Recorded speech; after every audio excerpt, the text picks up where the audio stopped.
Hello दोस्तों, स्वागत है आपका अपने YouTube channel Rohit Goswami law classes में। और आज मैं आपको कराने वाला हूं LLB सेकेंड ईयर। सेम है हमारा फोर्थ और एक्ट हमारा कंपनी लॉ। इसका कोड है 4001 और क्वेश्चन नंबर है हमारा 4। अब से पहले मैं आपके 3 क्वेश्चन करा चुका हूं, आप प्लेलिस्ट पे जाकर उनको देख सकते हो। वो जो 3 क्वेश्चन मैं ऑलरेडी करा चुका हूं वो कौन कौन से हैं। एक है आंतरिक प्रबंध का सिद्धांत, फॉस बनाम हार्बोटल जो है अल्पसंख्यक तथा बहुसंख्यक वाला नियम, ठीक है, बहुमत वाला नियम जो है वो है। और तीसरा क्वेश्चन है कंपनी के आवरण यानी पर्दे को हटाएं। ये 3 क्वेश्चन ऑलरेडी मैं आपके करा चुका हूं। चौथा क्वेश्चन है आज हमारा कंपनी का समापन। कंपनी का समापन, सबसे पहले हम कंपनी के समापन का जो अर्थ है उसे समझ लेते हैं। समापन का मतलब होता है समाप्ति। देखो, जिस क्वेश्चन को हम पढ़ रहे हैं उसकी लैंग्वेज हमें मालूम होती है तो आंसर जो है आसानी से समझ में आ जाता है। तो समापन का मतलब होता है समाप्ति। तो यहां पे है कंपनी की समाप्ति।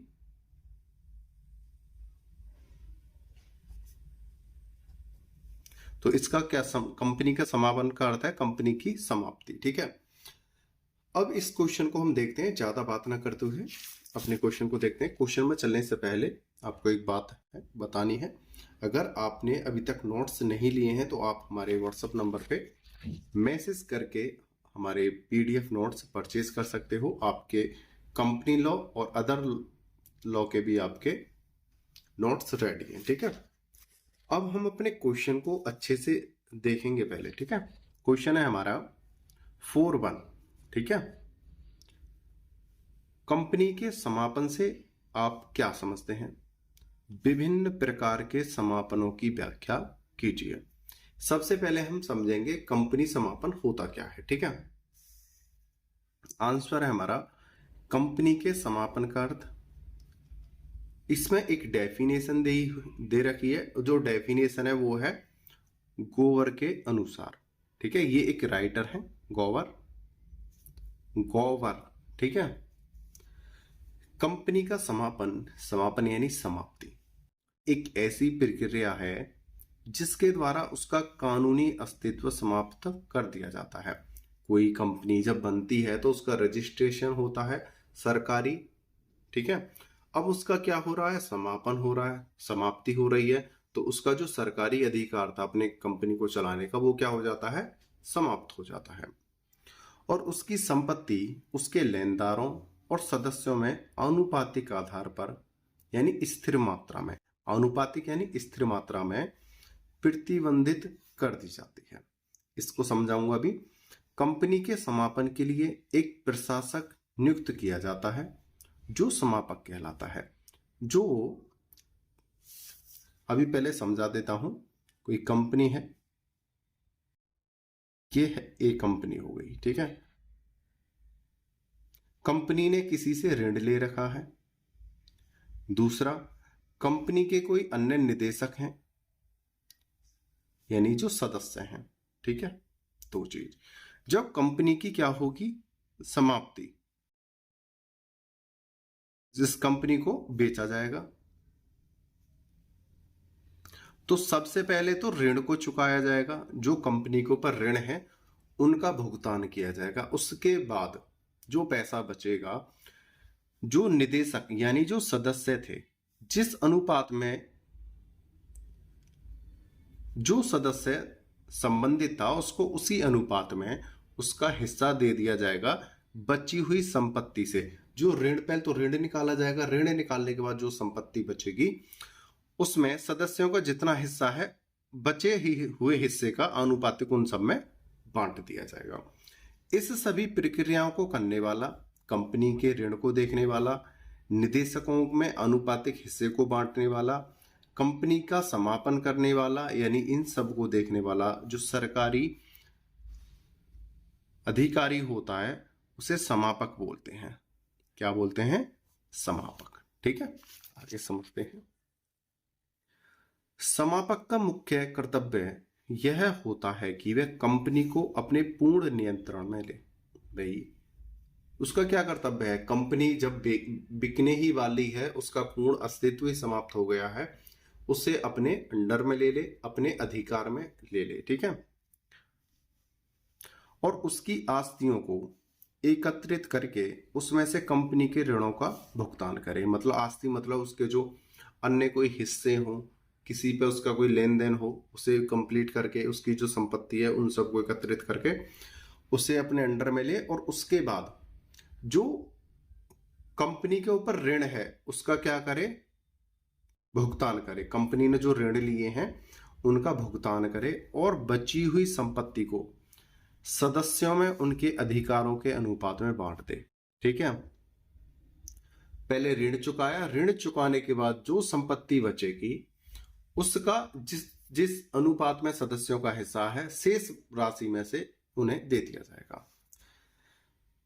समापन पूर्ण होने पर कंपनी का विघटन हो जाएगा, यानी विघटन यानी कंपनी जो बिल्कुल खत्म हो जाएगी, ठीक है। उम्मीद करता हूं यहां तक आपको ये जो क्वेश्चन का आंसर है समझ में आया होगा। आगे चलते हैं। कंपनी अधिनियम 2003 के अनुसार किसी कंपनी का समापन निम्नलिखित दो प्रकार का होता है। समापन यानी समाप्ति दो प्रकार से होती है। एक तो अधिकरण द्वारा समापन, दूसरा ऐच्छिक समापन।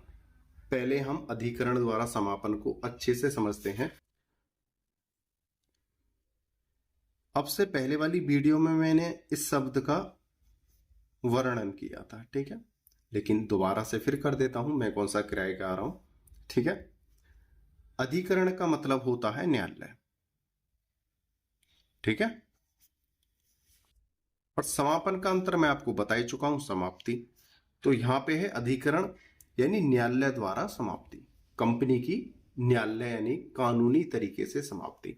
दूसरा है ऐच्छिक समाप्ति, कंपनी का मालिक अपनी इच्छा से, स्वयं की इच्छा से कंपनी का क्या करे? समापन यानी कंपनी को समाप्त करे, ठीक है। दो प्रकार से हो सकता है। अब इनको हम आगे देखते हैं। अधिकरण द्वारा समापन, सबसे पहला पॉइंट ये बनता है, फर्स्ट ये है अधिकरण द्वारा समापन। निम्नलिखित दशाओं में आदेश दे सकता है। नंबर 1 ए जब कंपनी एक विशेष प्रस्ताव पास करती है।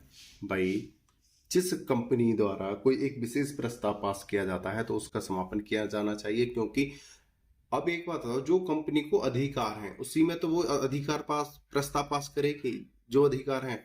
अगर उसके पास कोई अधिकार है ही नहीं तब वो उस प्रकार के अधिकार को पास कर रही है जो उसके पास है नहीं, तो तब क्या होगा? कंपनी का समापन किया जाएगा। दूसरा, जब कंपनी अपने ऋण चुकाने में असमर्थ है, कंपनी ने इतना ऋण ले लिया है उसे चुकाने में असमर्थ है, तब कंपनी का समापन यानी समाप्ति होगी। तीसरा है जब कंपनी ने तुरंत पिछले 5 वित्तीय वर्षों के अपने वित्तीय विवरण या वार्षिक विवरणियां रजिस्ट्रार के यहाँ फाइल नहीं की हैं। तो एक इसका पहले हम एक्सप्लेन कर देते हैं।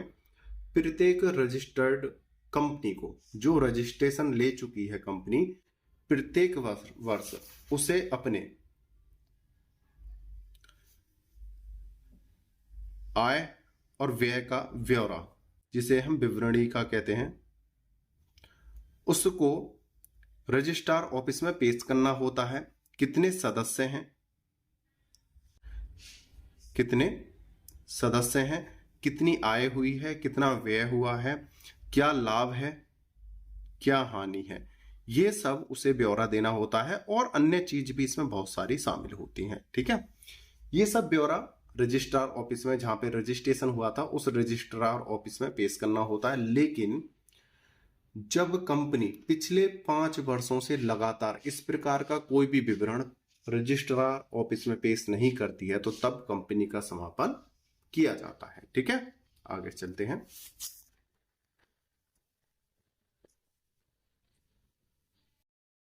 फोर्थ नंबर है जब कंपनी ने भारत की प्रभुसत्ता और अखंडता के विरुद्ध राज्य की सुरक्षा, विदेशी राज्यों के साथ मैत्रीपूर्ण संबंध, सार्वजनिक शालीनता या नैतिकता के विरुद्ध कार्य किया है। भाई कोई इस प्रकार की कंपनी है जिसने अपने देश की परवाह नहीं की, देश की सीमा की परवाह नहीं करी, ठीक है, सुरक्षा व्यवस्था इन सभी की परवाहों को, जो संविधान में नियम बनाए गए हैं, कानून में जो नियम बनाए गए हैं कि इसके विरुद्ध आप कोई कार्य नहीं करोगे, लेकिन कंपनी ने उसी के विरुद्ध सारे कार्य किए हैं, तब ऐसी स्थिति में कंपनी को समाप्त करने का अधिकार बनता है। 5th नंबर का है यह, यदि रजिस्ट्रार अधिनियम या केंद्र सरकार द्वारा, रजिस्ट्रार अधिनियम या केंद्र सरकार द्वारा अधिकृत व्यक्ति द्वारा आवेदन किया जाता है कि कंपनी का कार्य कपटपूर्ण या अवैधानिक उद्देश्य के लिए, यहां पे के लिख लेना, ठीक है, मेरे से छूट गया है, के लिए किया गया है। देखो अगर हम कंपनी का रजिस्ट्रेशन कराएंगे तो रजिस्ट्रार ऑफिस जाएंगे, फिर उसमें हम कुछ नियम वर्णित करेंगे, लिखेंगे अधिनियम, फिर उसे कौन चेक करता है? केंद्र सरकार। इनमें से कोई व्यक्ति या कोई सदस्य व्यक्ति, अन्य कोई व्यक्ति, ये आवेदन अधिकृत व्यक्ति द्वारा आवेदन किया जाता है कि कंपनी का कार्य कैसा चल रहा है, कपटपूर्ण चल रहा है और अवैधानिक उद्देश्य के लिए किया गया है, मतलब संविधान का और विधि का उल्लंघन किया जा रहा है और कपटपूर्ण तरीके से हो रहा सारा कार्य गया है या था, किया जा रहा है या किया गया था, या कंपनी से संबंधित व्यक्ति, जो कंपनी से संबंध रखने वाले व्यक्ति हैं और कपट, गलत कार्य या दुराचार का दोषी है, तो कंपनी का समापन किया जाए। मतलब एक तो कंपनी खुद गलत है ही है और उसने ऐसे व्यक्तियों के साथ संबंध बना रखा है जो कपट, गलत आचरण वाला है तब, और दुराचार वाला व्यक्ति है तो कंपनी को समाप्त किया जाएगा, ये कारण बनते हैं।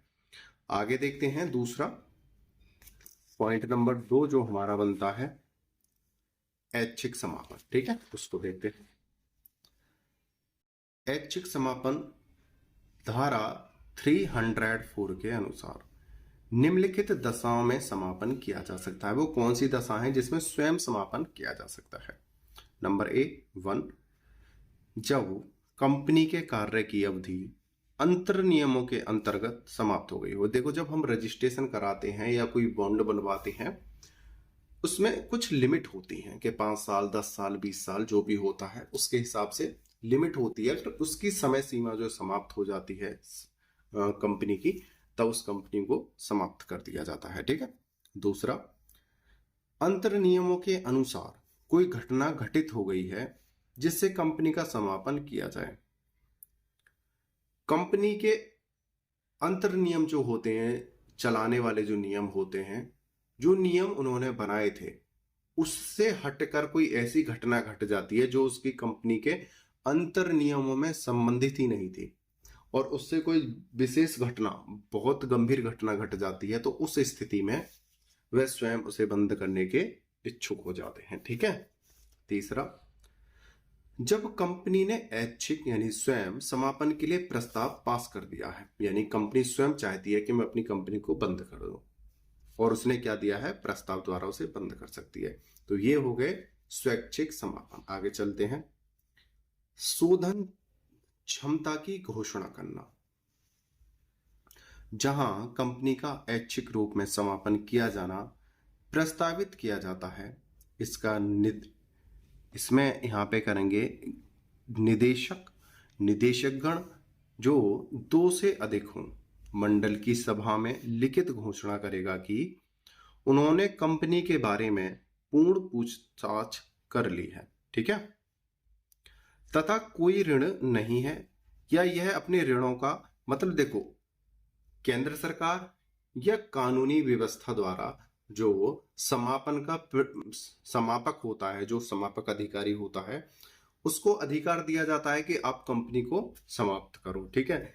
लेकिन निदेशक या निदेशक गण के अतिरिक्त 2 व्यक्ति और होते हैं, वो ये पूर्ण रूप से यह निश्चित कर देते हैं कि कंपनी के ऊपर किसी भी प्रकार का ऋण नहीं है, या कंपनी के ऊपर अगर ऋण है तो कंपनी पहले उन ऋणों को भुगतान करेगी जो उसने लिए हैं, उसके बाद जो शेष बचेगा उसे निदेशकों यानी सदस्यों में अनुपातिक रूप में जितना जिसका शेयर था उस रूप में उन्हें वापस कर देगी। अपने ऋणों का ऐच्छिक समापन के दौरान बेचेगी। संपत्तियों प्राप्त धन से उनका भुगतान पूर्ण कर देगी। ठीक है, ऋणों का और उनके सदस्यों का। आगे चलते हैं। घोषणा के आवश्यक तत्व उपधारा 1 के अंतर्गत। उपधारा का आज एक आपको मतलब समझा देता हूं। उपधारा होती क्या है, क्योंकि आने वाले और जो हमारे एक्ट्स हैं वहां पे इनका बहुत ज्यादा उपयोग होने वाला था। उपधारा को समझा देता हूं। लॉस, जैसे कोई धारा है, धारा 1, ठीक है, उसमें बोल दिया है कि इसमें संक्षिप्त नाम होगा। ठीक है, संक्षिप्त नाम होगा और ये कहां पर लागू होगा, अधिनियम धारा 1 में इस प्रकार का वर्णन किया गया है। अब धारा, उपधारा क्या होती है, ये तो हो गई धारा, धारा नंबर 1। उपधारा क्या होती है, जैसे धारा 1 हमने बना दी संक्षिप्त नाम और लागू कहां पर होगा। ठीक है, ये हमने बता दिया। ठीक है, लेकिन अब हमें याद आया कि यार या कोई संशोधन हुआ या कोई परिवर्तन हुआ और यहाँ पे कुछ चीज छूट गई, तो हम क्या बोलेंगे कि संक्षिप्त नाम लागू कहाँ पे होगा। ये चीज तो हमने इसमें लिख दी, लेकिन कुछ चीज इसमें छूट रही है, उसको भी जोड़ा जाए। तो जब हम उसमें कोई नई चीज जोड़ेंगे तब हम उसमें लिखेंगे उपधारा 1 के अनुसार। अब क्या बनेगी, संक्षिप्त नाम,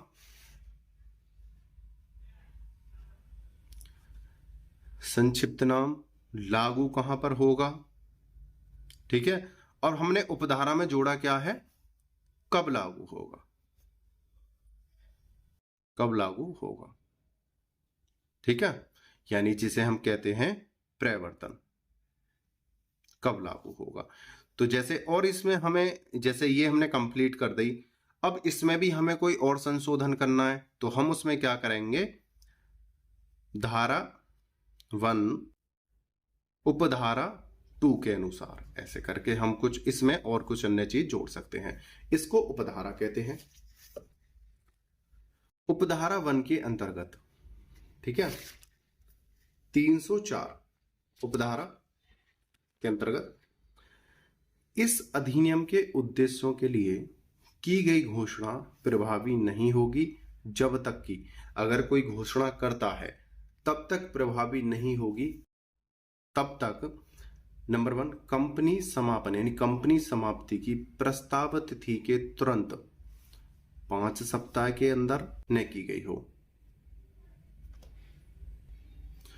या कंपनी का समापन, यहां पे की काट के यहां पे का कर लेना, कंपनी का समापन यानी प्रस्ताव तिथि के तुरंत 5 सप्ताह के अंदर न की गई हो तथा तिथि से पहले रजिस्ट्रार को पंजीकरण के लिए सुपुर्दगी दे दी गई हो।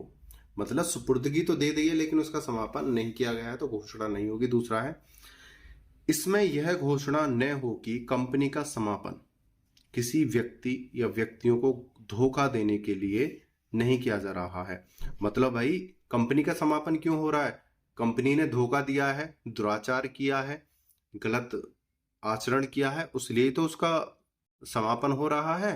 ठीक है, और यहाँ पे क्या है कि व्यक्ति, किसी व्यक्ति या व्यक्तियों को धोखा देने के लिए नहीं किया जा रहा, भाई किया जा रहा है।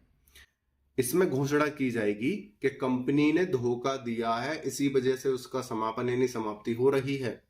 अगर वो इस प्रकार की घोषणा करता है कि किसी व्यक्ति या व्यक्तियों को धोखा देने के लिए नहीं किया जा रहा क्या कंपनी का समापन, तो वो मान्य नहीं होगा। तो यहां पर दोबारा से समझ लो, इसमें यह घोषणा न हो, मतलब इस प्रकार की घोषणा ना कर दे कि हमने जो कंपनी का समापन जो किया है वो इसलिए नहीं किया कि हमने व्यक्तियों को धोखा दिया है, नहीं, हम तो किसी और वजह से कर रहे हैं, तो ये क्या होगा, गलत होगा। भाई तुमने धोखा दिया है, उसी वजह से आपकी कंपनी को समाप्त किया जा रहा है। तीसरा, जहां कंपनी की संपत्तियां या पंजीकृत मूल्यांकन द्वारा बनाई रिपोर्ट के साथ न दी गई हो। ठीक है, ये तो सिंपल सा है, आप समझ गए होंगे। आगे चलते हैं। तीसरा है, जब एक कंपनी का समापन घोषणा करने के बाद 5 सप्ताह में किया जा रहा है लेकिन इसके ऋण का भुगतान नहीं किया गया है, तो जब तक इसके विपरीत सिद्ध न कर दिया जाए यह माना जाएगा कि निदेशक के पास उनकी राय के लिए उचित आधार नहीं था। ठीक है, आगे समझते हैं।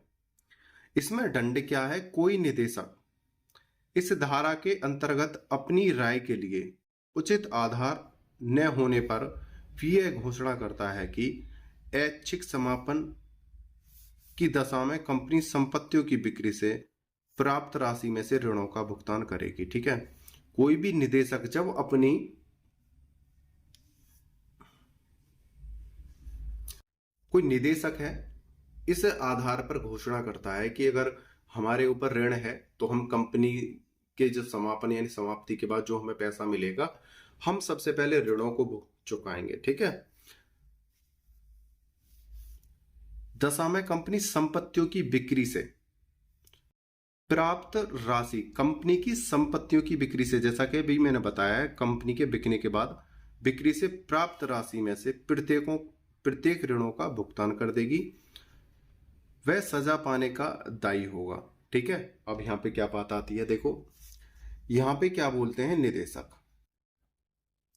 कोई कंपनी का निदेशक है, उसने क्या बोला है कि जो कंपनी का ऋण है उसे मैं भुगतान कर दूंगा या कंपनी को बेच कर मैं उसका भुगतान करा दूंगा। ठीक है, और ये क्या होता है, सब झूठ साबित होता है। भाई कंपनी निदेशक के अंडर में तो थी लेकिन और भी तो निदेशक थे, और इस प्रकार की घोषणा अगर निदेशक करता भी है और वो अपने वादे पर खरा नहीं उतरता है, झूठ बोलता है, या तो वो झूठ बोलता है बचने के लिए, या वो दावा करता है और उस पर खरा नहीं उतरता है, तो उसे दंड दिया जाएगा, वह सजा पाने का दायी होगा।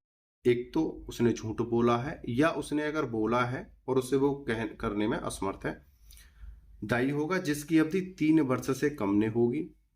सजा पाने का अधिकारी होगा जिसकी अवधि 3 वर्ष से कम नहीं होगी और 5 वर्ष तक हो सकती है। ठीक है, कोई भी व्यक्ति ऐसा है जो झूठ बोलता है कि मैं समापन के बाद ऋणों को चुका दूंगा, या जिस व्यक्ति का कंपनी पर कोई अधिकार ही नहीं है पूर्ण रूप से, और वो इस प्रकार की घोषणा करता है कि भाई मैं ऋण को चुका दूंगा, तो ऐसे व्यक्ति को सजा मिलेगी, 3 वर्ष से कम नहीं होगी और 5 वर्ष तक हो सकती है। कम से कम 3 वर्ष से कम नहीं होगी और बढ़कर 5 वर्ष भी हो सकती है, या जुर्माने के साथ 50,000 रुपये से कम नहीं होगा, परंतु जो 3 लाख रुपये तक हो सकता है। सजा कम से कम 3 साल होगी जो बढ़कर 5 वर्ष तक हो सकती है।